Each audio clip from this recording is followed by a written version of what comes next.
Oh. Hello, everybody. Welcome to Nerdish, or, those of you who are here right now. This is the least important part of the stream because nobody's watching this. You don't know that. Nobody's watching this. How do you know that? I just heard.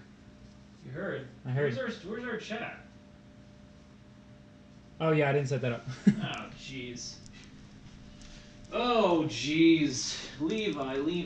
Alright, get on there. Alright, fine. Hello, everyone. And by everyone, I mean you guys, the ones that are watching. Hope everyone had an awesome President's Day weekend.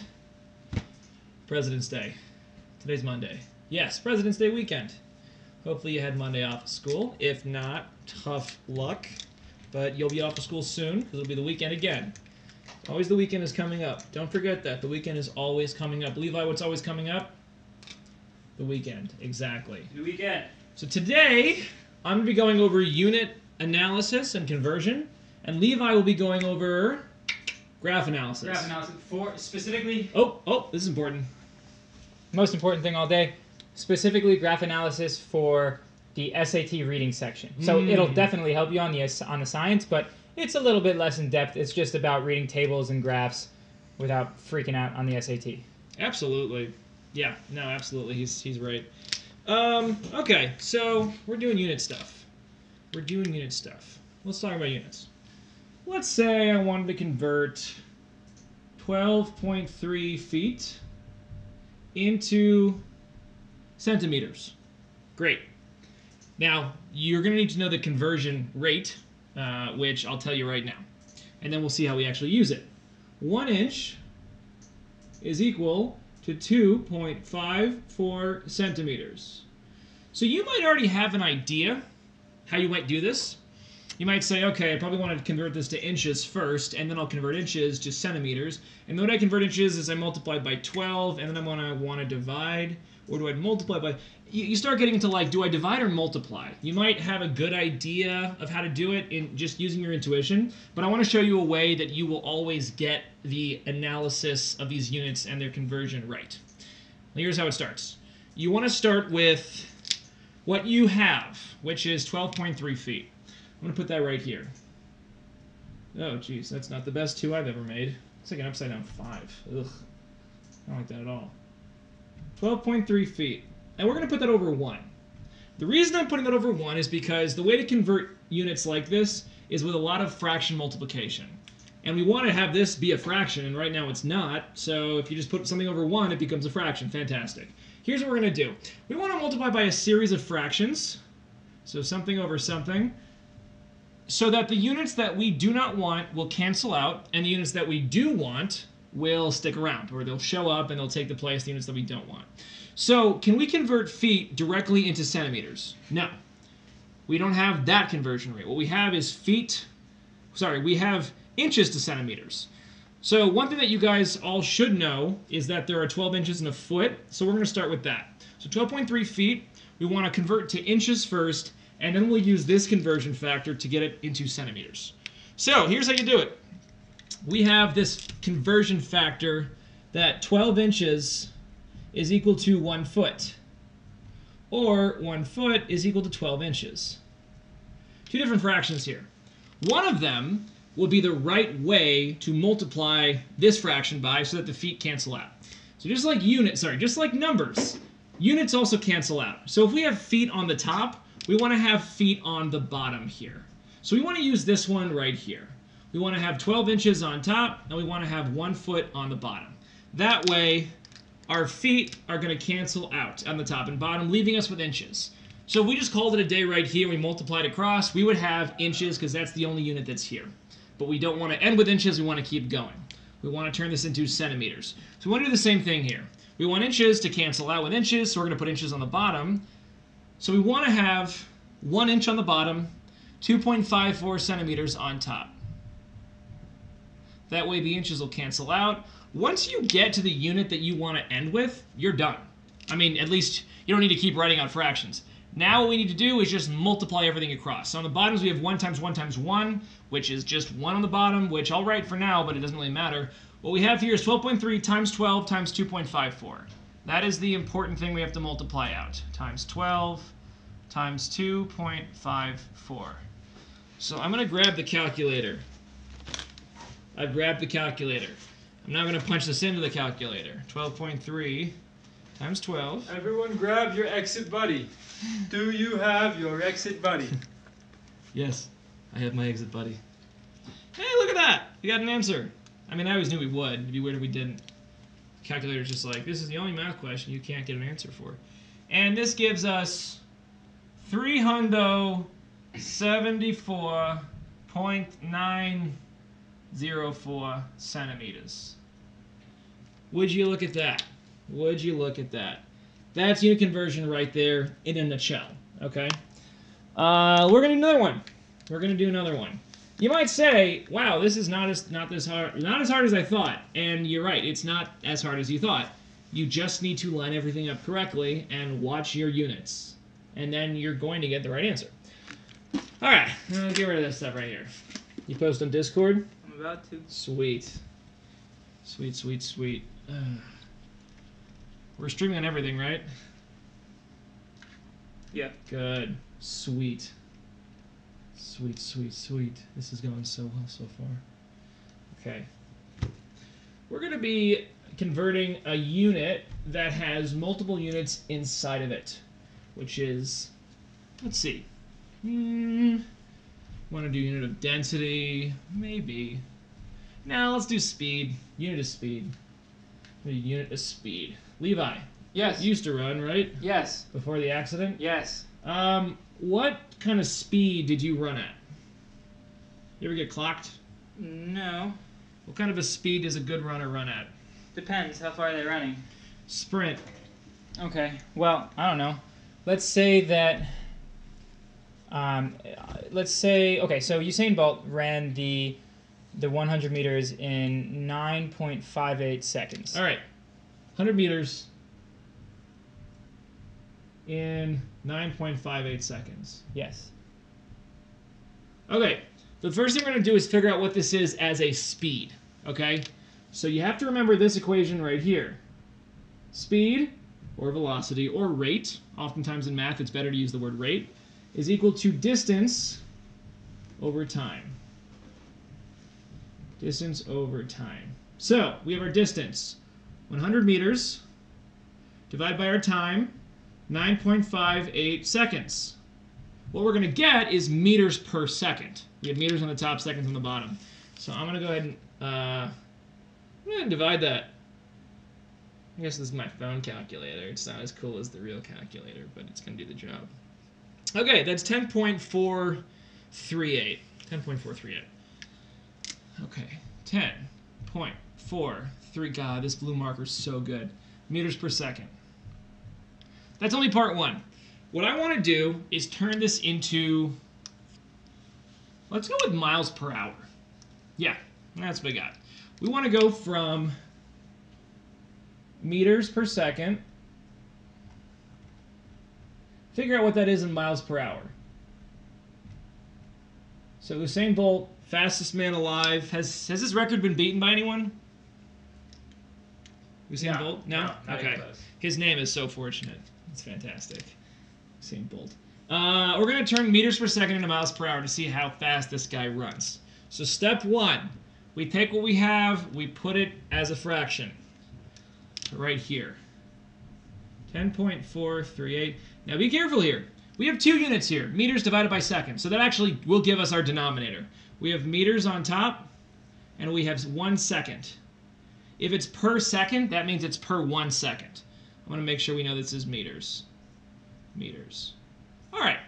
So we got to turn seconds into hours and meters into miles. Let's see what we can do here. You can do this in any order you want. You can focus on time first or distance. Why don't we focus on time first? I like time. It's fun. So we want to get seconds into hours. I don't know off the top of my head how many seconds are in an hour. I could figure it out, but I want to take this the conversion route. I think it's 525,600 minutes. That's not it at all. That's the amount of minutes in a year. Oh, how do you know? Because I've seen Rent too many times. Right. All right. That's not true. I haven't seen the live version, although I heard the live version wasn't actually live. One of the guys broke his leg, so they had to film, or they had to stream the, like, rehearsal from the day before version. The whole thing? Yeah. Yeah. I think That guy ruined everything. The last song. Well, they ruined it by not having an understudy. That's where they screwed up. Anyway, let's turn seconds into hours first. So seconds is on the bottom. We want to have seconds on top for it to cancel out. What can we set seconds equal to? Well, the first thing you could do is 60 seconds is equal to a minute. Fantastic. All right. That'll take care of our seconds. So now this would be meters per minute, but that's not what we want, obviously. Let's turn minutes into hours. Minutes on top to cancel out with the minutes on bottom. 1 hour. Okay? Here's something kind of fun to think about. Whenever you're changing the denominator of a fraction, like if you're changing 4/5 and you want to turn this into, I don't know, something over 10, this will turn into 8/10. The reason why you can do that is you can multiply the top and bottom by 2 in order to turn it into 8/10. And it's equivalent fraction. The reason we're not changing the value is because multiplying by 2 over 2 is the same thing as multiplying over 1. Sorry, multiplying by 1. 60 minutes and 1 hour are the same value, just from 2 different units perspectives. So this is still equivalent to times 1, which is why we're not actually changing the values, we're just converting the units. I like that. Levi kind of likes it. I love that. He loves that. Oh, I didn't know you liked it that much. Minutes are done. We have meters per hour now. We're getting closer. All right, now let's focus on meters. So I know that there, in 1 meter, there is 1,000 centimeters. I'm sorry, I take that back 100. Whew, 100 centimeters. 100 centimeters. You should brush up on your metric prefixes. They're important to know for math, for science, all that stuff. As in for the sections on the SAT and ACT. Yeah, so some centi, deci, kilogram, all that stuff. Take a look at those. Okay, so meters is taken care of. Now we have centimeters per hour, which we do not want. Oh my gosh. Centimeters. Let's use, I erased the conversion, but we're going to say 2.54 centimeters is equal to 1 inch. So now we have inches per hour. Oh, don't want to equal yet. Whew. Oof. Is it hot up here? Woo. Okay. I don't have a lot of space here, so I'm going to go down here and keep multiplying. So this, we want to multiply by something over inches. And that's going to be 12 inches times 1 foot on top. That'll cancel out our inches. And then lastly, this is one of the strangest numbers you have to know, 5,280 feet are in 1 mile. Feet cancel out, leaving us with miles per hour. So we have gotten to the units that we want. Now it's time to multiply. So on top, a lot of stuff here. The ones don't matter, so I'm just going to forget about them. We have 10.438 times 60 times 60 times 100, and then by a bunch of ones. That doesn't matter. So let's see. I'm going to just, okay. I'm going to just write this right here. Times 60 times 60 times 100. All of that will be over. We have 2.54 times 12 times 5,280. All right. Let's grab this calc. 10.438 times 60 times 60 times 100 divided by, in parentheses, 2.54 times 12 times 5,280. What does it give you? It gives us, oh, I accidentally wrote plus, I didn't want that, 23.35 miles per hour.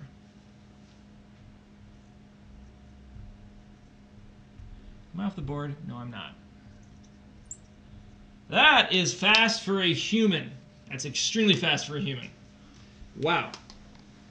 I would like to put out there that I think it's either a little faster or a little slower. Because you converted meters to yards, I assume? You just No. hop. No? I did meters to centimeters Uh-huh. to inches to Ah. feet to miles. Got it. Yeah. Very nice. Absolutely. That is exactly how fast he ran. But also keep in mind, he started slower than that, so his top speed was faster. Yes. He accelerated. Accelerate.com Because we tutored him. .com For you. today. And Usain. Yeah. Is it Usain? As opposed to? Usain? Ah. I don't know. I think if you're talking to him, you say Usain, but if you're talking about him, it's Usain. I think you're a bozo. Yeah. Also, are you finished or you? Yeah, why not? Yeah, okay. Sure. Sure. Keep going. Well, you know what? Pull up the, what's the overlay right now? The overlay. SAT? It's ACT. ACT. Give me a good units question. All right, let's see if I can find you a units question. Well, erase that. I'll look on mine. Very good. Ooh. Very good. So, interesting thing happened. Yeah. I went snowboarding this weekend, and like a fool, when I was younger, I used to listen to music while I snowboarded because all the other cool guys were doing that too. So I put in one of them Apple Earpods in my ear, started snowboarding, listening to the Red Hot Chili Peppers, which was a great choice. And I felt like I was like 14 again, until I wiped out and my AirPod disappeared into the snow. That totally makes sense. Completely. And I'm like, how did I not see this coming? This is ridiculous, and I'm never going to find this. And so I start frantically looking, and people are going by me like, get out of the way. And like, they could see me like a mile away. Like, I don't really know how it happens that they end up going close to me, because I'm in plain view in the middle of this run that's really, really long and pretty flat. So like, it's not like they are not seeing me. Anyway, eventually I give up, and as a last-ditch thing, I'm like, I wonder if I could like track the location, but like, it doesn't work for that short of a distance. Like, knowing that you left it at your friend's house, that's helpful. So I look up, what can I do for Apple Earpods, and then it says you can Find My iPhone, and then you can have them beep. And so I pressed go ahead beep, and I heard it, and I eventually found it in the snow, and it was fine. And I put it back in my little case, and I'm like, well, I'm not doing that again. And I snowboarded away victorious. And it was like, all right, I'm an idiot. I'm not going to do that again. But also, so cool that it has that functionality. Yeah. Yeah, so that was a close one. Anyway. You don't want prepositions, do you? Wait, what am I doing? You want unit conversion, Yeah, right? unit conversion. Give me some unit conversion. What am I doing? If anyone is watching right now, send us a little message just so we can make sure that our messages are working. Don't be afraid to really get in there and type something. If you just want to say hi, that's fine. You can just say hi. I'll say hi back, I swear. If you say hi and I don't say hi back, you're allowed to get really, really angry. But, hey! Who's that? Hono Meru. Hi. See, I told you. I'm good to my word. If I say hi, if I say I'm going to say hi, I'll say hi. Hono Meru. Yeah. Very good. How are you going to leave? We are doing very poorly on doing what you want. Excellent. I Well, in your apologize. defense, I probably should have done this before the stream. Yes. Very good. Very good. I can find some. Do you want to start talking about your own thing? Yeah. Yeah, just come on up here, huh? Okay. You post on the Discord? Yes. Very good. Very good. You want Come me on there? up. Are you Come sure? on up, Leaf. Come on. Woo! Come on up. Woo! Okay. Woo! Ladies and gentlemen, Levi B. Jennings. Coming clean, I'm about as prepared as Brady in that I should have switched us to the SAT, and I didn't, so me doing SAT graph analysis doesn't work because we don't have an overlay for it. So it's pretty worthless. In which case, we're going to switch. I'm going to call an audible, and if you want to, while I'm doing this, change the title of the stream to have commonly mistaken words instead of Sure. the graph analysis stuff, that would be good. So we're going to do commonly mistaken words, which I think for Honomoru is ideal. So, commonly mistaken words. Where do you want me to start, Bird? You have a good one? How do I get Good. out of here? Several? What are you trying to do? X out of this window. Do escape. Or no, press the Windows button, the bottom left. Not Yeah. quite the bottom left. No, the Windows button on the keyboard. Yeah, baby. Okay. So, This is going to go quick because there aren't that many of them that are very common. We have there. We have there. Unreal. Okay. Great. That's also a word. It means you'll be wrong. There. And there. So, for these, I'm just going to breeze through them. This is the location, or the place. Go with place. That makes enough sense. This one means they are. It's just a contraction, so use it as it is. And then there, this is ownership.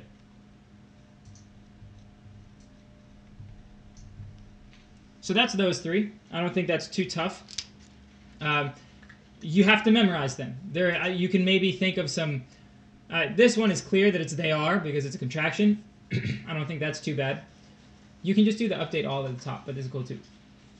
Yeah. All as well. Yeah, sorry. So this is number one. There. Then we have its and its. I don't think we're going to be doing a an apostrophe stream too soon, so this is not going to be too much of an overlap. This, if you see, the apostrophe is going to be it is. It's a contraction. And this one is going to be ownership.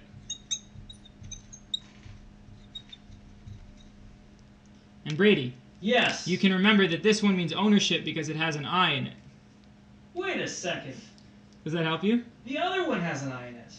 Yeah, but you can remember that one because it has an I. What? And then I think one of the harder ones is affect and effect.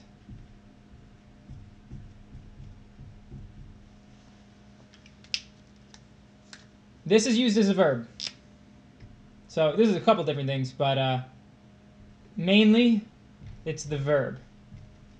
So an example, do you have a good orange, by the way? Could you toss me a good orange? Yeah. Thank you. Oh, nice. So as a verb, we could say something like you, or his words affected me. You would not use his words affected me. With an E, this is the noun. So his words had a strong effect. And these are supposed to be slightly confusing on purpose. This is a verb. This is a noun. Okay? That's super important. Well, I lied. It's not super important to know that difference, but if it comes up, that's the only way to know the difference. It's unlikely that you will get a question on affect versus effect. But you got to know it if you want to be more sure of your score. More sure of your score. Okay. Next commonly mistaken words. Why am I blanking? Bird, what's the next one? Well, Then. yeah, Then and then. I'll put it down here. We have then, and we have than. So then what would the verb be in the second sentence? The verb in the second sentence is had. So his words had. Subject, verb, and then direct object? Or I don't know what it is. Where? A strong effect? Yeah, that's what they had. Direct object. Direct object, yeah. Effect is the direct object. So, yeah, there you go. Possessive pronoun, subject, verb, indefinite article, adjective, direct object. Not that you really need to know any of those things, to be honest. Does that make sense? Oh no. That's your verb. Effect is just a noun. Uh-oh. Is that good? Yep. You stubbed your toe? No. Are you sure? Yep. Want me to... Money? I stubbed it, Levi. Oh, okay. Very good. Oh no, also, if you have any questions that are... I don't know if you're taking the SAT and ACT, but if you are, then ask any type of questions you have on it. It doesn't have to be specifically related to this. But if it is, great. Then, this is chronological. So, chronology. Maybe time is the better word here. There's an E there, there's an E there. That's one way to remember it. So then, only used in time. So I did this, then I did this. This is a comparison. Or for a comparison. It is not a comparison in and of itself. Remember, you have an A there, you have an A there. Or you can just memorize it. If you've read enough, it may jump out to you. You just say than when you're comparing two things. And the sound of the word than makes you think, there's a thing and there's another thing, and I'm comparing. One is taller than the other. Okay? Comparison. So he is taller than her, or he is taller than she, or her, kind of. And then here, I did this, then I did this. Okay? These are the big ones. There are others, but there, it's, effect, and then. Not as much these two, but then and then. These three sets are very common. You will, I don't know, maybe 75% chance of getting one of these three. About 75. Probably will. Bird. Yes. I can't think of any other important ones. There are definitely others. So there's things do show up. It's not as you'll probably get other commonly mistaken words on the test. Ooh, this is actually a good one. It's not even the original word is mistaken, but it's not like you're these are all real words. All the green ones and all the orange ones for that matter, but if we have would have, that's the only way. Would of is not a word. They're both words. This, you're not allowed to say, I would have done this. No, that doesn't make any sense. You're conjugating these verbs. Would have. So this just means what it is. This just doesn't exist. An example of this would be if you told me, if you had told me, I guess, if you had told me, I would have gone. Okay. Oh, that's just totally behind this. Great. Ooh, illusion and illusion. Yeah, there are a bunch of little ones. So there's illusion, illusion, and they will pop up. I couldn't possibly write all the, are they called homonyms or homophones? That sounds they sound the same. So yeah, both? homophones, I think.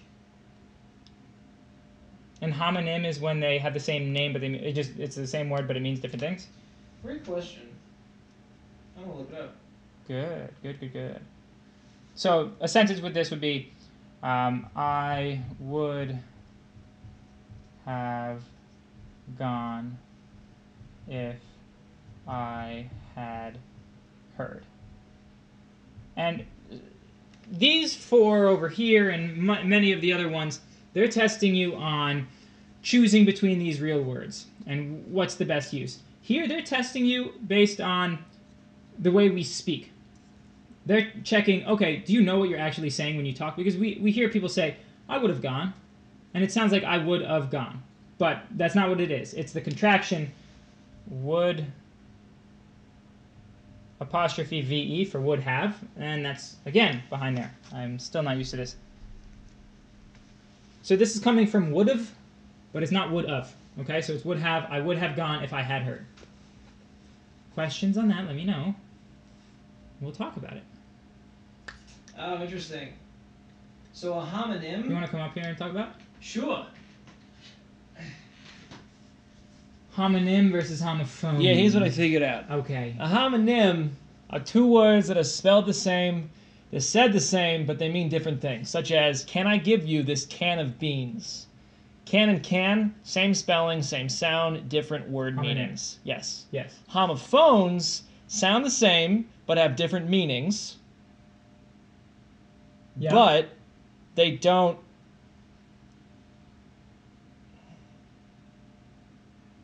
They might have different spellings.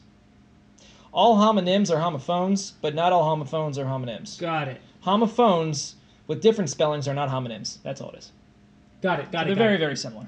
So these are homophones, All of these are homophones. Yes, because they're spelled but they're differently. not homonyms. Yes. Got it. Okay. That's cool. Did I finish my I soup? like that. Did Yeah. you? Yes, you did finish your soup. You left it upstairs. I don't think so. Did you bring it into the bathroom? I finished it. Yeah. It's right there. Yeah. Okay. If you have any questions on this or you want clarification on any pair or triplet of words, let us know. Do you know the largest set of homophones? Like how many words are in that homophone family? No, what is it? 7. What? So like the biggest size of homophone family. Like this is a family what is of that 2. family? Rays. Rays. And I don't know what they all are, but it's like Oh, rays. Rays, Raze, Yes. Raise, AI. R. Give someone a raise. How do you spell that? Probably this is a thing. Race. I don't think that fits. I think it's raise with the Z sound. Well, give someone a raise is the same as that raise. No, I know. I'm just saying this might be a different word. Oh, I don't know. Like Raise. they might say that. Yeah. Raze. But there are apparently 3 other. There are 7, and this is maybe made up. 3.5 more. Yeah. Hey, that's great. There's a 4 one, which is right. Oh, that's kind of fun. Everybody likes that. Yeah. There is this one, this one, this one, and this one. Now, besides being a name, what does that mean? Playwright. Oh, Like a right. One who, sure. yeah. Yeah, I guess that makes sense. Hey, you still going? You want to keep going? No, I want to be done. Okay. What do you want to do? I got a couple of math questions that deal with units. Oh, do you? Yeah, let's erase this and you'll pull up the overlay. The overlay. I'm sorry, I didn't find any too quickly. I looked in the Oh, that's first all right. I found it. 20. I already squirted them. No. Well, you don't know. that's true. You don't know. Hey, Levi, I heard this great joke this weekend. Did you hear the great joke this weekend? What did It I was tell so you? funny. Is it a joke I told you? You think because it was so great, you must have been the one to tell me. I think that it's more likely than not me who told you. Well, incidentally, this time, yes, it was you that told me. Ah. But that doesn't mean that it's always going to be you. What's the joke? You tell me. I already did. You tell them. Oh, well, it's better when you tell them. Right, if I knew the joke. Well, you told me the joke, so you should know it. Did I? Yeah, it was the joke about, being funny. Oh, the joke about... Wait a minute. Because you missed a funny man. Quick question. Why would this go run be a run-on and not a fragment? Great question. What that is... I got this one. What that is 2 separate imperative sentences. So when you say go, that is actually a sentence. It's an imperative sentence, which it means a command sentence. And it has a verb, obviously, go, but it seemingly does not have a subject, but it actually does, which is you. It's an implied you. If I say clean your room, you're the one that's going to be cleaning your room, so the subject is secretly you, which makes it a complete sentence. So go is a complete sentence, as is run, and if you just separate them with a comma, you have a comma splice, which is a kind of a run-on sentence. You cannot use a comma to separate 2 independent clauses. You've got to have comma fanboys, period, semicolon, or colon. Right, that's actually why this is also a comma splice. Because the you is implied in you sane. And so you're telling somebody, sane, bolt. You get out of here. Okay. Oh, gosh. I have to work with this guy. Ugh. Now you see what I have to deal with, Honomeru. Finally, I've been trying to get Honomeru to see what I have to deal with this whole time. Does that make sense? And that's a great question, Honomeru. I'm glad you asked that. You want to put on the overlay? I want number 3 to start with. Yes, sir. We We might lag. We're gonna lag. Oh wait, is this? What is that? Is that science?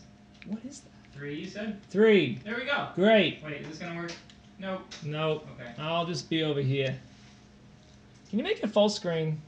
Just go ahead and make it full screen. Great. On a particular road map, a half-inch represents 18 miles. About how many miles apart are two towns that are 2.5 inches apart on this map? Fantastic. This has to do with units. More particularly, I can't say that word. This has to do with a proportion. It gives us, first off, a scale. On a map, you have a scale right here. Half-inch represents 18 miles. I'm going to put that right down. I'm going to put that over here so you guys can see my face.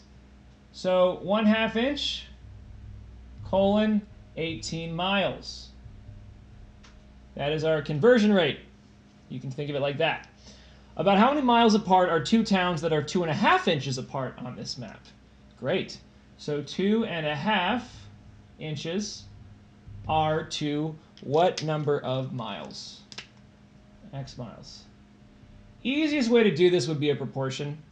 You could use the method I was showing you before. You know what? I'll show you how to do both, because why not? Okay, so 1/2 inch over 18 miles would be equal to, we know the top number, 2.5 inches over X miles. I only put the units here because I wanted to make sure that I lined up things correctly. I put inches on the top, miles on the bottom. So whenever you make a proportion, you have to be consistent with what's on top and what's on bottom. Inches are on the top in both situations, as are miles. So units are not important anymore now that I've lined this up. It just becomes cross multiplication. 1/2 times X is going to give us 1/2 X.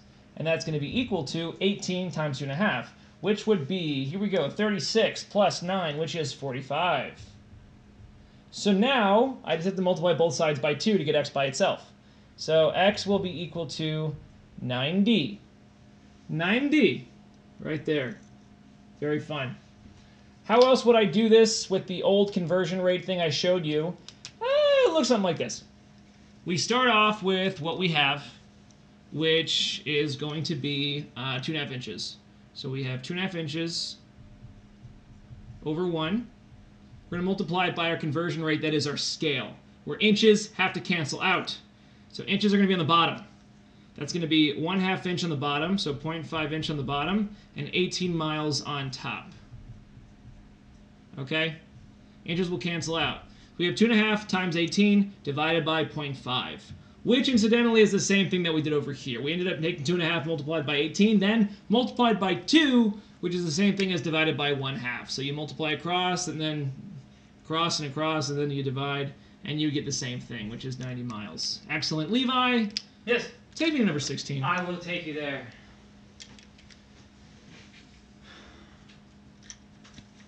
Excellent. Oh, you skipped it. I was trying. Yeah, you didn't know. It's okay. Well, I can circle it if you want do you want me to take this off? Yeah, why not? That's a good idea. I think that's a great idea, actually. Who knew there were so many unit conversion questions on this test? Apparently you didn't. No. I was looking as quickly as I could, and you know what? It doesn't work that well. It was too quick. You were looking too quick. Yes. Rookie mistake, man. Yep. Trust me, when you've been in the business as long as I have, you stop making those mistakes. You didn't like that. No, it's fine. You've been in the business longer than I have. And Yeah. you usually stream more than I do, so I would say that my statement is completely false.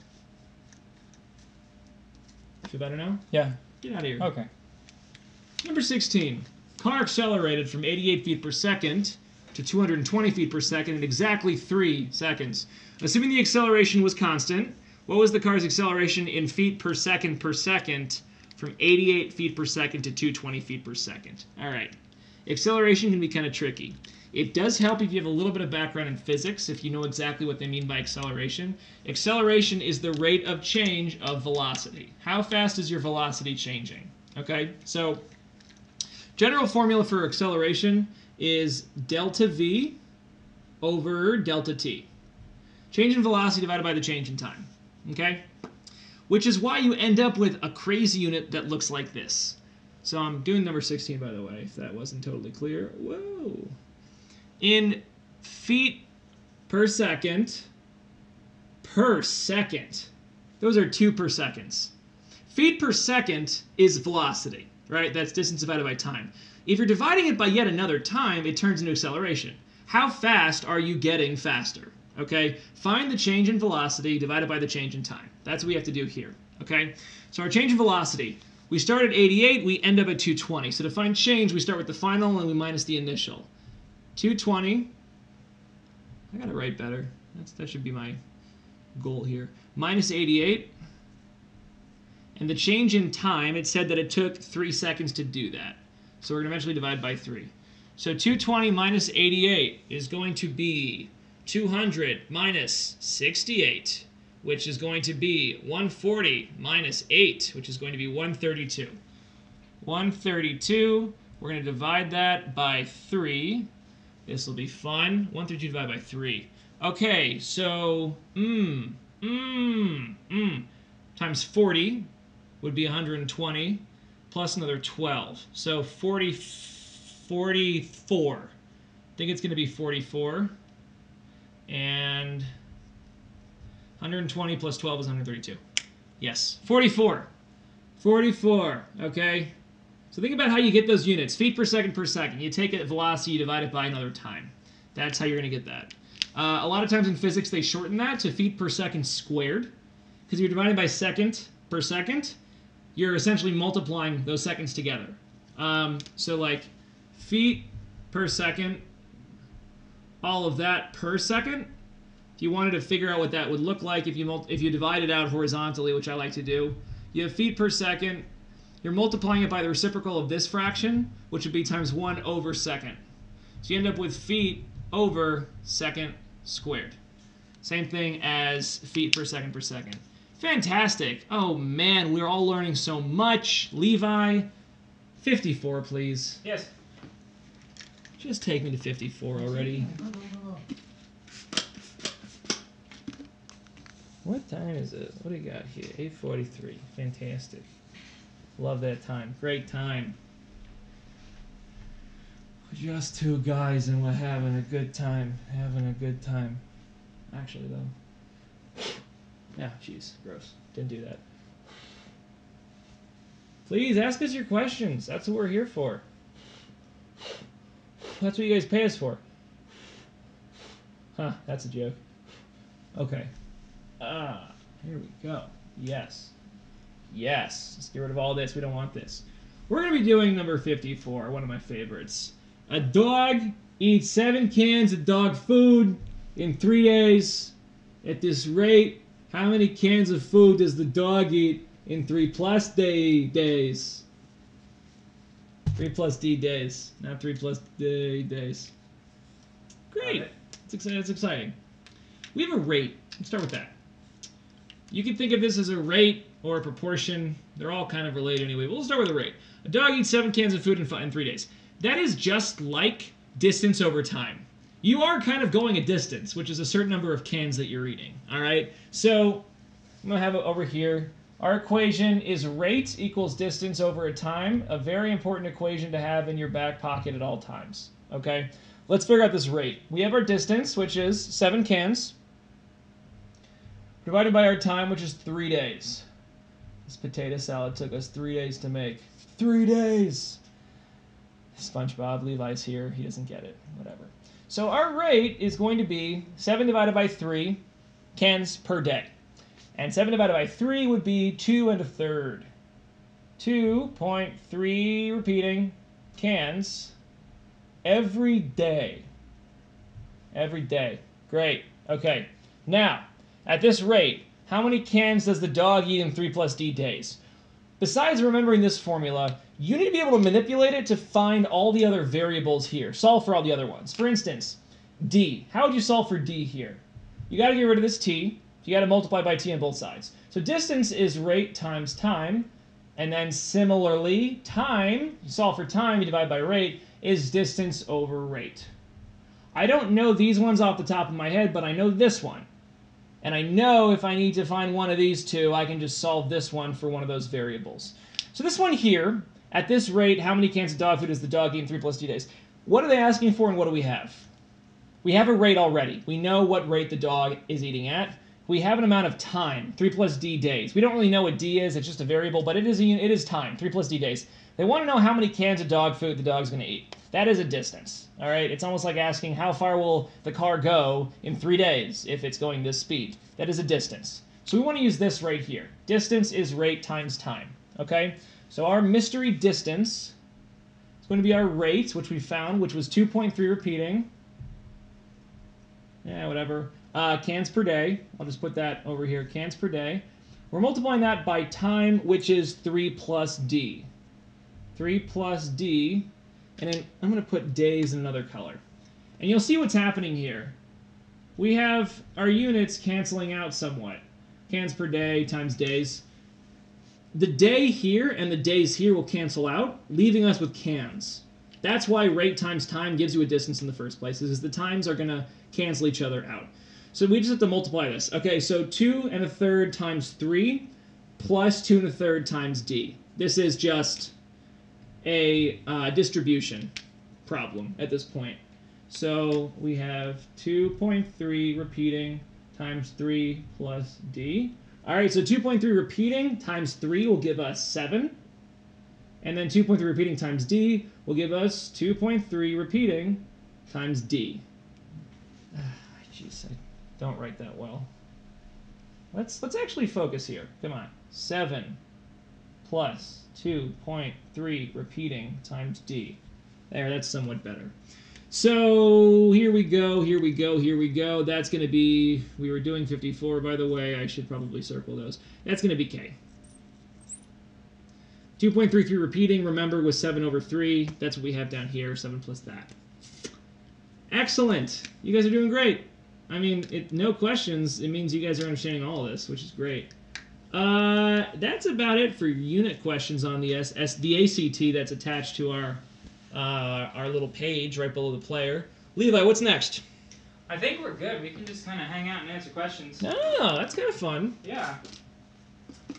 I'm gonna turn this off.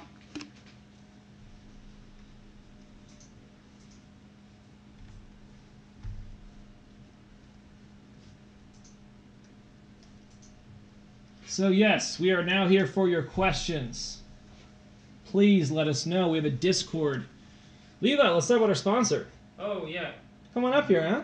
Oh, I'm coming up there. As you can tell from down here, not that one, but the next one, we are sponsored. We should wait. We should wait till it turns. We'll see in a moment. Yeah. Also, ask us questions. So this is the time where we tell you about our sponsor, and then you listen, and then you also ask us a lot of questions immediately afterwards. If you want to tell us and about ACT. your sponsor, that's also good too. Hey, Alta Ipsum, what does that mean? Alta Ipsum, this thing, means summit yourself in Latin. It's Latin. Latin? It's just Latin. But Latin became Greek. That's not true at all. Okay. But it was spoken in Greece. No. Eventually, well, Rome was doing well. I think they had Greece for a while. Keep going. It doesn't matter. Right. Alta Ipsum. It means summit yourself. It's also the, you can see, like, you're going up. Yeah, right? you're going up. It's an online tool. It's, you know, your phone, your laptop, all those things. And you can plan your curriculum. You can plan your whole schedule academically and anything else, I guess. But planning, grade tracking, organization, it allows you to input grades. You can figure out where you need to work, when things are falling off. You can put in a test that's 3 weeks away and say, I'm going to study it'll tell you you're going to study these days, and you're going to say, well, I can't study that day, but I'll study this day instead. You can customize it. It is ideal. Yeah, and you know what else is ideal? SAT and ACT require a lot of prep, something that you should be doing regularly your junior year, maybe even your sophomore year, I don't know. So you can actually input nerdish times for our stream on this app, which makes you a little more punctual on showing up to our stream and checking us out. And if you guys have homework you need to get done, SAT, ACT-wise, that's also a good thing you could put on there. Maybe you could color code it purple.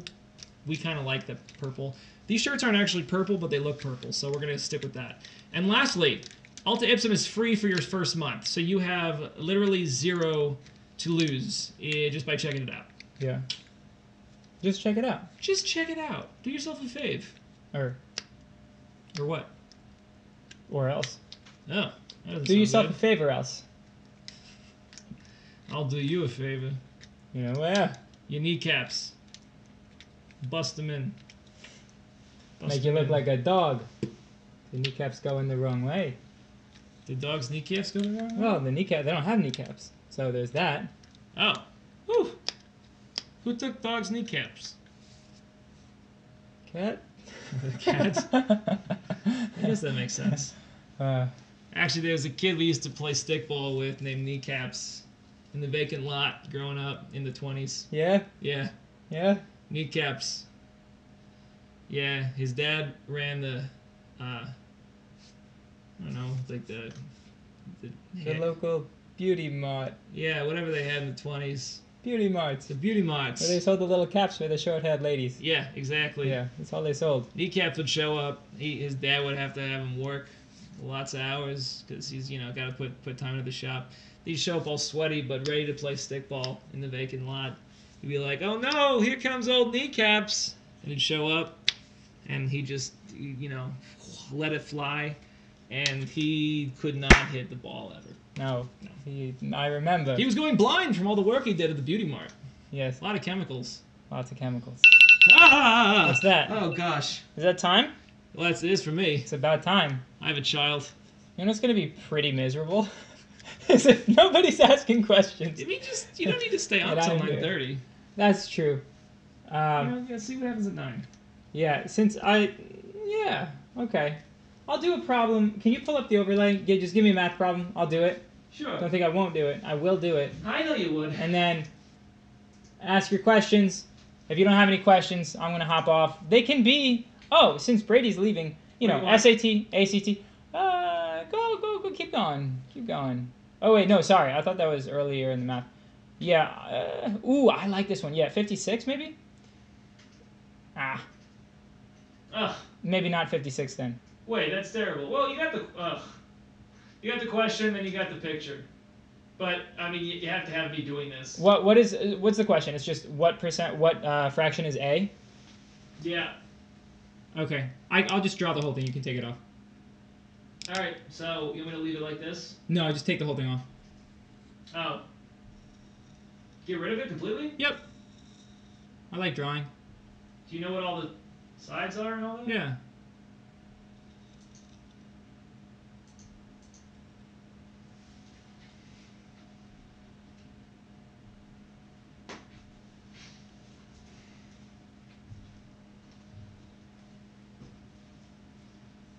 Okay, see a bird. Bird's got a student. Okay, ask your questions.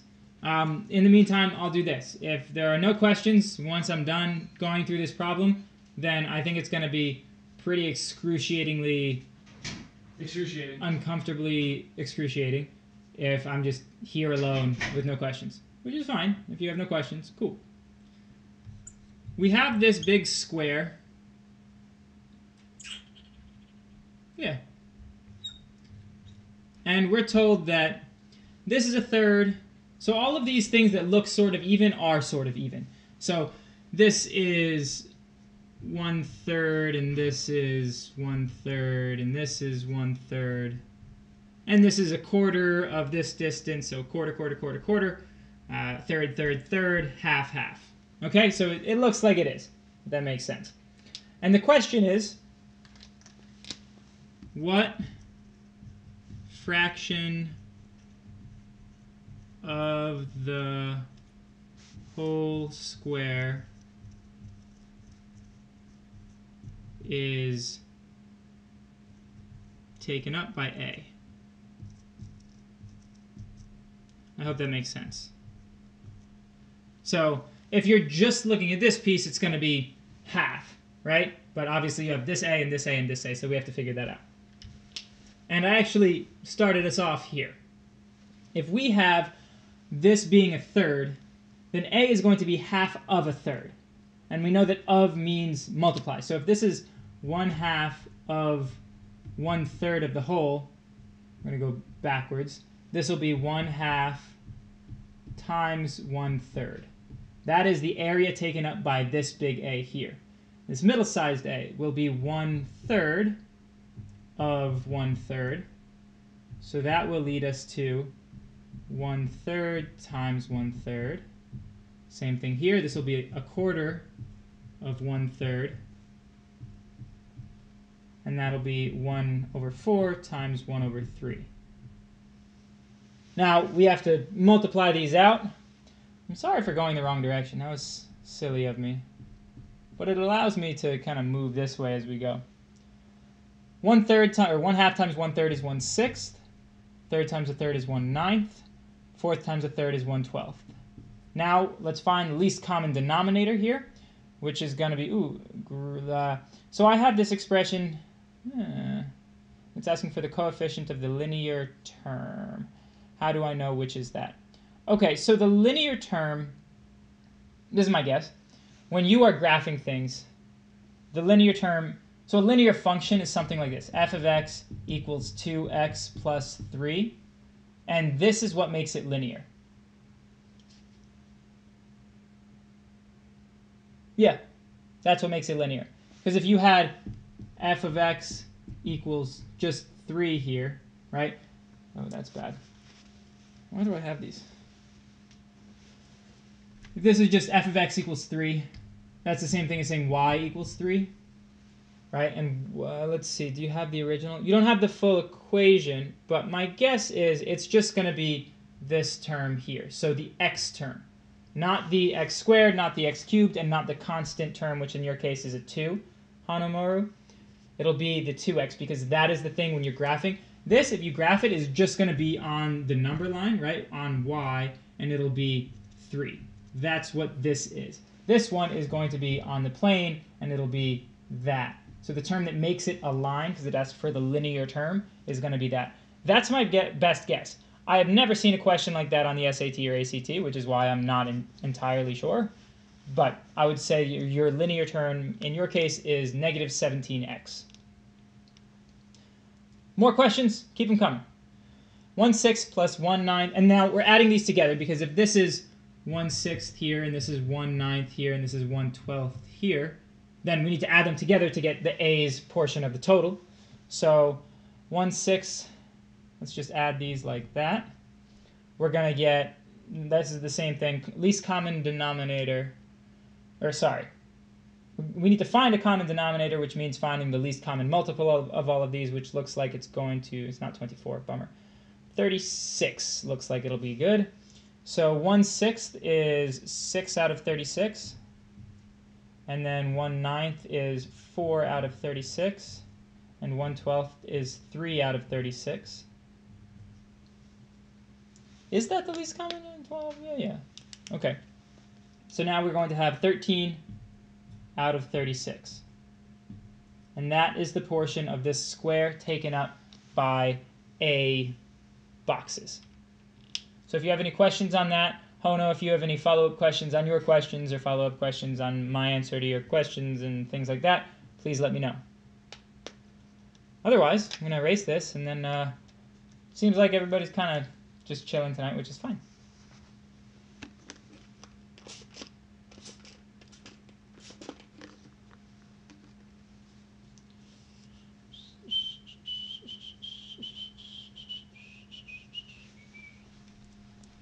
I'm sorry, I won't make you listen to me whistle. But for those of you who are here, not asking questions or checking it out, normally we go until 9:30, but it seems like tonight we got no questions and I'm alone. So what do we got? Would you say that a 1240 is okay? Because I got that on the PSAT and I just signed up for the SAT. 1240, is it okay? Yes. Now, of course, I'm not going to give you a straight answer here. There's room for improvement, clearly. But remember that a 1240 is not going to equate exactly to a 1240 on the SAT, because it's out of the PSAT is out of 1520, not 1600. So you can make a proportion to find 1240 over 1520 equals x over 1600. Solve for x. You can figure out what that equates to on the actual SAT. Now that doesn't mean you'll get that on test day. Of course, there's no guarantee there. So yeah, that's a solid score. You clearly know your stuff. You know how to do math. Unless you're getting a perfect score in reading and getting basically a ton of math wrong. But it seems like you know math. You're decently solid. You're decently solid on the reading and writing. But there's certainly room for improvement. Is the issue that you're not sure where you can improve or how to go about improving, where you should focus? Or are you burned out and you want to just be done, which is, totally up to you. But yeah, there's lots of room for improvement with the 1240. Of course, there's lots of room for improvement until you get up to probably around 1500, and then it's starting to get closer to luck of the draw unless you're super, super solid on everything. Yes, I somehow did better in math when I normally don't, and I don't know how to take it. Got it. So it sounds like math isn't your strong suit. It might be if you think about it this way. I have some students who are in calculus BC AP or something like that, and they haven't done geometry in 3.5 years when they take the SAT, so they kind of bomb the geometry part, or they forget some pretty simple concepts. So if you're always struggling in math in school, well, you might be in algebra 2 or trig right now, and that's perfect because that's as high as it gets on the SAT. There's no calculus, so if you're doing calculus right now, it's not helping you on the SAT. Also, the way they structure the reading passages and the writing passages on the SAT, it's not exactly the way you've seen normal tests in your life, right? Normally, you're reading books and you're answering questions, and it's pretty open-ended. On the SAT, it's a test. It's multiple choice, and that's something that you don't see in high school all that often. So it could be just it's probably very much a function of the test being what it is and not what you're necessarily used to doing. Do you know? So let's think about this. How do I want to ask this? It seems like you probably have room for improvement. If you did better on the math, but you feel generally more confident on reading and writing things, then you probably have more room for improvement there. I don't know, just a guess. So maybe focus on that. Do you know where you messed up? Do you have access to the PSAT that you took? Maybe the I don't know if they released those. Never mind. Do you know what kinds of questions on the English and the English sections gave you trouble? It's okay if you don't. If you do, let me know. If you don't, then we have actually a diagnostic SAT at nerdish.com, which is not this, so nerdish.com, and you just need an email so we can send you your score. Cool. Give it a look. But you can take a diagnostic, and then from there you can say, we'll basically take all your answer choices. We'll give you a score on the diagnostic, and this is test 1 for the SAT, so if you've done it, then you're out of luck. But if you've done it and you still have your answers, you could put those in, tell you your score, but more importantly, it'll tell you, here are all the questions you got wrong, and here are the question types that those questions are, and then we aggregate all that information and use some heuristics and say, well, these are maybe the top 3 high-yield topics or skills that you need to study that will yield the highest score increase. So you could do that. But if you know what you need, then it's more. But step 1 is identifying where your knowledge gaps are or your problem areas for types of questions, and then hammering those things a lot, and then taking another test to diagnose where you're at now, that type of thing. Expression of idea. Okay, yeah. So unfortunately, the SAT doesn't do a great job, with their categorization of question types. Expression of ideas seems to be those more generalized, what is this passage about type of questions, or should we insert this or not, those types of things. If you want to, so we can do this tomorrow as well. I'm going to switch to an SAT. I'm going to switch to SAT 2 tomorrow for our overlay, and then we can pull it up. Right now it's only ACT. But it'll be those expression of idea. It seems like punctuation didn't seem to be too much of an issue, so that's great. Let me pull up the ACT, and then maybe we'll go through a couple of that type of question, even though it's not exactly identical to the SAT. And I can go through how to work through those types. No grammar I also got wrong. Oh, grammar I also got wrong. Got it. Yeah, so unfortunately with the PSAT, they don't give you super in-depth analysis of what you messed up, which is pretty annoying. Like that switching the context. Don't know what that last one means necessarily. But yeah, yeah, it's frustrating they don't tell you what's going on, which is why I recommend taking our diagnostic. Even if you've taken it already, if you can go through it again, you probably haven't, unless you've looked at all the answer choices. But that would certainly help you diagnose your problems, and then you can focus on those things. Yeah, expression of idea. Grammar you also got wrong. Okay, so if we're talking grammar, what type of grammar has been an issue for you? Do you know the 4 ways to separate independent clauses? Do you know what an independent clause is? So, say yes if you know what an independent clause is, and you can define it. And if not, we'll start there. If you do, then do you know the 4 ways to separate them? And if not, we'll go there. Sort of. Okay. So, what do you mean by sort of? Give me what you think. It's not super complicated, of course. I can go through them, for sure. For sure. We'll call this independent.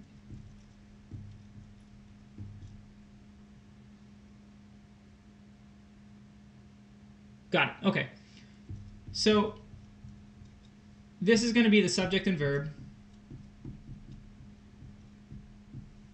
And that's what all clauses have. So I go, he runs, she sits, whatever it is. That's a clause. They're also independent if they can be a complete thought by themselves, nothing else. So the only clauses you need to worry about, the main one is definitely the independent clause. And then there's the dependent clause. So an example of an independent clause would be, I walk. Now, this is fine. We have our subject, we have our verb. So this is an independent clause. I'm going to write this as I see. If we add a word in front of it, like while, this is a dependent clause marker because it marks when you no longer have an independent clause, because this whole thing is now a dependent clause. While I walk, something needs to happen. So that is the identifiable difference. It's this word while, or as I walk, or if I walk. Any of those things, that's not an independent clause. That's the main difference. But these are very important. Do you know the 4 ways of separating them? Oh no. Also, for those of you, if you're watching on Facebook or Twitch, sorry, Facebook or YouTube and not Twitch, then I'm talking to Hono. Hono is asking about this stuff. Pretty clear, I guess. Okay. 4 ways to separate independent clauses.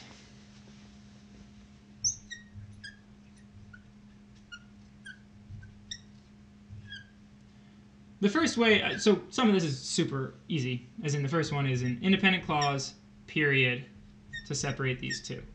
So I'm not going to go over that. You know what periods are. 2, semicolons. Sorry about the squeakiness.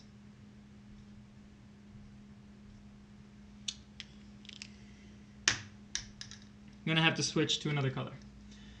And then number 3 is a colon.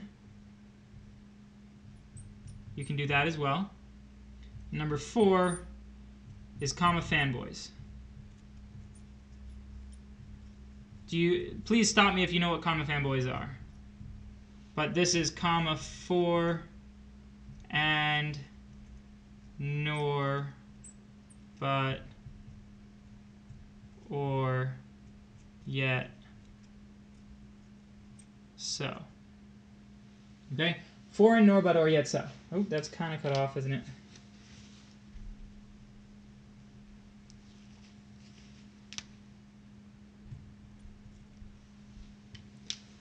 These are the only 4 ways of separating independent clauses. There is no other way. So that means if you have I walk, and then our other one is Hono, let's just say that's another name, it's a subject. I don't know what your real name is, maybe it's that, who knows. Hono runs. So, independent clause here, clearly. And this is also an independent clause. And if you kind of move them closer together, they're the same sentence here. You can't just do this. You can't say, I walk, Hono runs. You have 2 independent clauses separated by nothing, so you can't do that. That's no good. Comma. Also, no good. This is a comma splice. They will try to get you here because when we speak, obviously, we just take a pause between sentences. I walk. Hono runs. That's great. And there are ideas that are related, so you might take not a super long pause between them, so you think, oh, comma means pause. Commas don't mean pause. They just mean separation of an independent clause from other stuff. That is what it means. It doesn't mean pause. We just often pause when we speak for the same reason why we use a comma, as using a comma. Anyway, here we would need something like but. I walk, but Hono runs. We need the comma fanboys. You can't do this. This is a run-on. I walk, but Hono runs. It's not good enough. We need the comma and we need the fanboy. Can't do one or the other. You have to do both. You can't do... This actually gets people a decent amount. However is a nice big word. We have comma, however. That's like comma but it seems a little fancier. You can't do this either. Okay? So what's helpful on the English section, or the writing section of the SAT and ACT stuff, is don't think, oh, does this sound kind of nice? That's your last line of defense, is your gut feeling. But you want to point yourself in the direction of right and wrong first. The only 4 ways of separating independent clauses correctly is this. Those little words, they're called coordinating conjunctions. Just forget that. It's those 7 words in, following a comma. That's it. This doesn't work. Here, to make this work, maybe you put a semicolon, right? But now, however, is not doing the heavy lifting. It's the semicolon, which is the second way of separating independent clauses. Questions on this, Hono? If you want to push back, please do. But those are the 4 ways.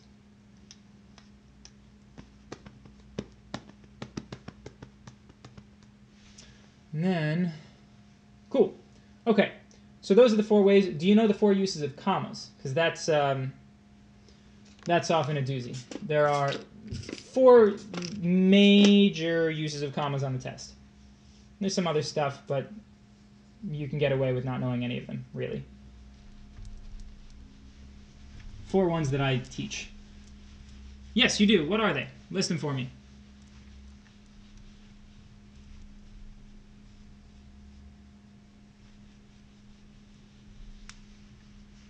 And did you learn them from our stream, or you know them from your life or some other human being? Or non-human, whatever. Meta-human, things like that.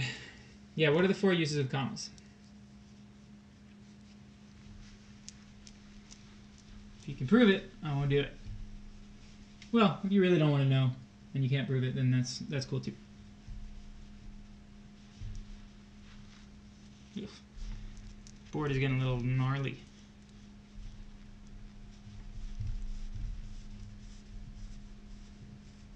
To separate dependent and independent. Yes, DC, comma, IC. Good. Oh, it's not working again, of course.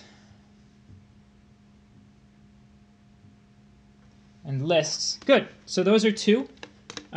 Also, comma fanboys. That's another one, which we just talked about. So one of the ways of separating independent clauses. So that's the 3rd way. And then the 4th way is non-essentials. That's the big one. Do you know what non-essentials are? Maybe you call them appositives. That's the technical term. I just like non-essentials because it's a little bit more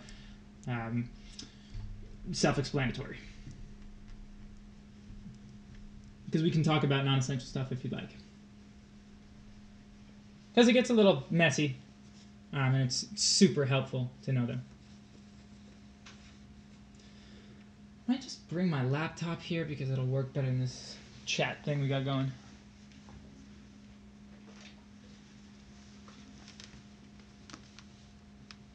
Do you want to talk about commas? The non-essential stuff. Let me know. We got 15 minutes, so I'm happy to do it. How do I do this?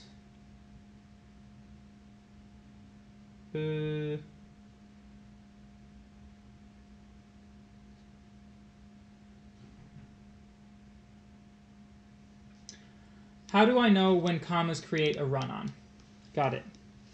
Okay. what I would recommend that you do for this is don't worry about thinking, oh, is this a run-on or not? Think independent clauses. That's what you're searching for all the time. So commas don't create run-ons necessarily. They're just not good enough in and of themselves to separate independent clauses. So saying something like, I talk to Billy, my friend who's in the Navy, military body, military, yeah, I spelled that right. Like this is fine. This is, and you could keep going. So we're describing Billy as my friend who's in the Navy. We're describing Navy with a military body. So this describes Navy, and then this describes Billy. You could do that kind of down the line. It gets really long, and it gets annoying to say, but none of that would actually be wrong. A run-on sentence. I wouldn't worry about the definition of that. You're not looking for that. What you're looking for is independent clauses that aren't separated correctly. You have to separate them correctly. So what you need to focus on is that subject and verb pairing. If you can give me a sentence that's an example of a run-on, I can demonstrate to you why it's either multiple independent clauses that aren't connected correctly or separated correctly, however you want to say it, or it's they're using multiple verbs in the same sentence and they're all conjugated and they shouldn't be, or maybe a verb doesn't have a subject to it, but that's not necessarily a run-on. It's just grammatically incorrect because a verb doesn't have a subject or a subject doesn't have a verb or something is going on that's wrong. Commas don't create run-ons. They just could possibly fail to separate independent clauses. But I don't know necessarily. That's not what I look for. I look for this stuff. And then the correct uses of commas. I hope that helps. These commas here to offset non-essentials. This is one for my homework. While Gatsby was waiting for Daisy to arrive and join him for tea, and Nick was trying to calm him down but couldn't because he was too nervous. I don't think that's a full sentence in the first place. Yeah, that's not a full sentence. So it's not a run-on. To be honest, it would be helpful if you defined what your teacher means by a run-on sentence. If it's longer than a sentence, I think of it as a run-on is longer than a sentence. Hey, Stealthy Sumo. Yeah, this is not a sentence because we don't have an independent clause. Gatsby was waiting. Great. We have Gatsby was waiting for Daisy to arrive and join him for tea, and Nick was trying to calm him down. But couldn't because he was too nervous. That would be fine, but we have the word while at the beginning. Now, unless you added an extra word and in there, this doesn't actually work. The correct answer was a compound sentence, and I really don't get it. I'm going to disagree with your teacher because this is not a full sentence. You have while Gatsby was waiting for Daisy, and Nick was trying to calm him down but couldn't because he was too nervous. So he was waiting for Daisy to do this, to do something, so let's ignore that part. While Gatsby was waiting for Daisy, what you want here is what you actually mentioned before that you can use a comma for, which is dependent clause, comma, independent clause. This is a dependent clause. So you never actually, it's written like you're going to get to a dependent clause, but you keep saying and. If you don't say and, if we took out that and before with the word Nick, it would be an independent clause after. You would have, while Gatsby was waiting for Daisy to arrive and join him for tea, Nick was trying to calm him down, but couldn't because he was too nervous. You would need a comma there, and no and, because that would give you dependent clause, comma, independent clause. The way it's written now, it's not a sentence at all.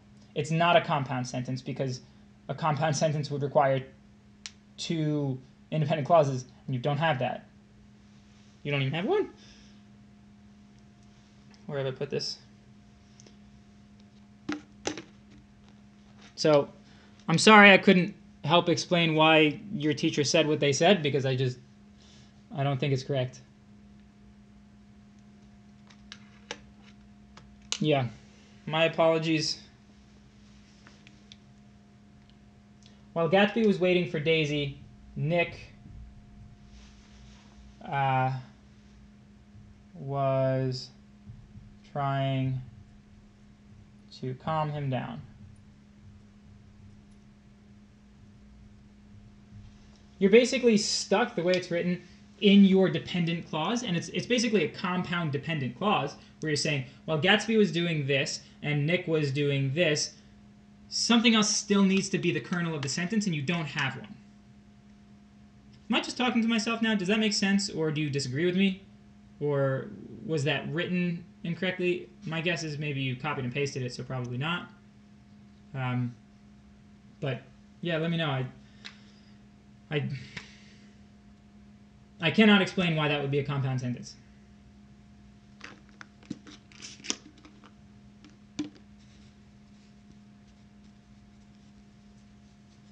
So I'm glad you don't get it, because there's nothing to get. It doesn't make sense. I'm glad you don't get it. Very, very, very glad. I'm still confused with it because our notes I had written 2 independent clauses linked with a coordinating conjunction. Got it. Yeah, I mean, maybe your notes, you made a mistake. Maybe your teacher made a mistake giving you the notes or, explaining the stuff. But the word while, that's your what is it called? Here we go. This is your dependent clause marker. So you're gonna have a dependent clause if you have the word while, right? And therefore, the first phrase is not independent, and then you never get to the dependent one because you have to separate it with a coordinating conjunction, which is for and, nor, but, or, yet, so, but you need comma with it. If you don't have a comma, it's not going to work. And I will hold to that till I'm proven wrong. I was going to say the day I die, but it might be too soon. Yeah. I'm at a loss. I don't know why. I don't know. But it's a good question. I disagree. I feel like in middle school, at least, people talk about compound sentences and they just say put an and in between them. That's not good enough. You need comma and. That's what you got to do. Or forget everything you learned and then just do what this is for the test, because this is on the test and they will test you on it. DC, comma, IC in this case.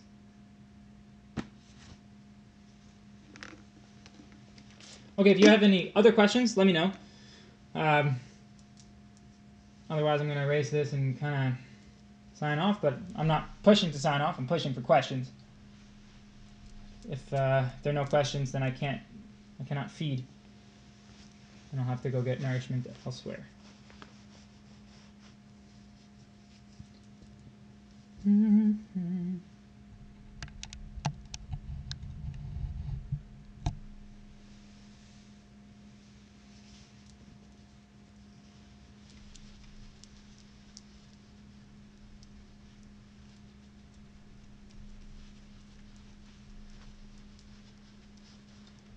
Okay.